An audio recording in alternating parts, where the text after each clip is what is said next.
Hello everyone, welcome to Insurance Education. My name is Raymond Macmillan, and as I alluded to in my last video, in today's video I'd want to talk to you about the different types of liability policies you can find in the market to cover your exposures.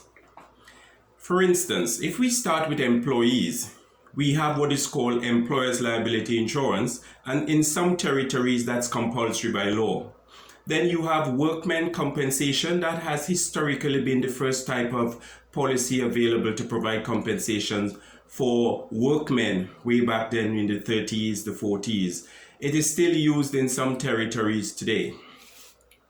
There's another one called public liability, and that is for mainly commercial enterprises. You have the public having access to your premises. Then if they are injured, either in person or their property, then that requires you to pay compensation. So that protection is usually important.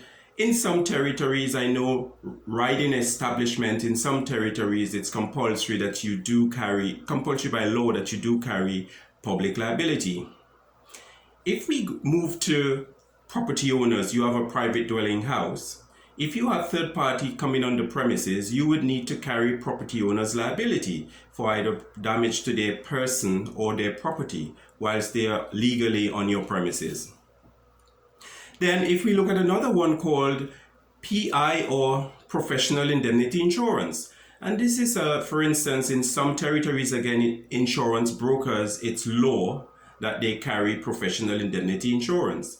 But accountants would require professional indemnity insurance, and accountants and travel agents are two groups who would require professional indemnity insurance because of the advice that they would be giving to their clients if they should give negligent advice which results in financial loss to their clients. They would be required to pay compensation. If we go to marine insurance, this is a historical group. It has been around for quite some time, called P&I Club, Protection and Indemnity Clubs. It's an association, and they provide liability protection for the members of the club. Marine insurance. When we go to the medical profession, like the dentists and the surgeons, etc., they would require what we call medical malpractice insurance. If you're running a business, let's say the directors of a company, sometimes it's advisable that they carry directors and officers liability. Things always look good in hindsight, and if the director should make decision on behalf of the shareholders, given all the facts that they have before them, sometimes in hindsight it doesn't look like it was the best decision to have been made. Directors and officers liability can cover you in that situation and for other relevant situations as well, including there's an element there for corporate manslaughter charges can be covered under the directors and officers liability policy. What I like about this policy is not only covers the directors, but any officer in the company that carries on a significant role, sometimes even the messenger, can be considered to be covered under the directors and officers. Another cover which is available, if you are a trustee for the property of another party or parties, again, you need to make decision on behalf of the trustees. And in hindsight, sometimes they say, well, wasn't the best decision.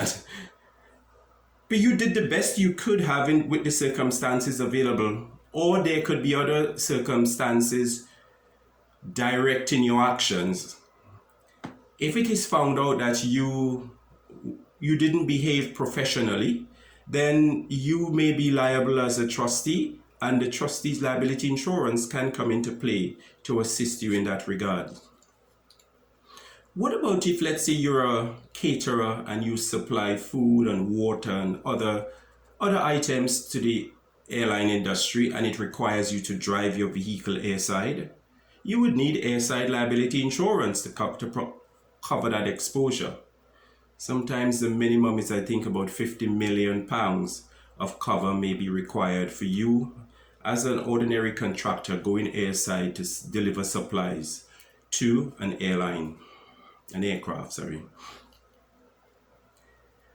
And finally, I left this one for last. It's the one which we most know about, and some people dread this one. They said, I only buy this because it's law. And that's what we call the third-party liability when it comes to motor vehicle insurance. We know if you are using the public road, you're required to provide compensation for injury to someone's person or their property, and that's motor insurance. There are some territories that still use the Road Traffic Act, that's the RTA, and then being an act of law, it's the law that you must carry RTA cover, which is just coverage for third-party liability for individuals using the road, the public road, their person or their property. As insurance develop, there's another type of cover which I didn't mention, which I should, and that's called product liability. It's usually sold alongside public liability. Product liability insurance is for the products that you would manufacture, or not only manufacture, it's considered strict liability. You may not be the manufacturer of it, but if you retail that and it injures the ultimate consumer, you would be responsible as the first point of call for compensation, and then you can then seek compensation from up the chain, even up to the manufacturer. But ladies and gentlemen, there's another type of policy. If those products should injure individuals, and it's let's say a supermarket, they would need to remove all those individuals off the shelves from all their locations. That can be a tidy sum of money. You would require product recall insurance. So on one hand, product liability insurance is not the same as product recall insurance. I trust this is helpful to at least one person. And if you like what you just heard, may we invite you to click the like button below, and why not subscribe to our channel? There's a notification bell above if you would like to have first access to my next video. May I invite you to press the notification bell? Thank you, ladies and gentlemen.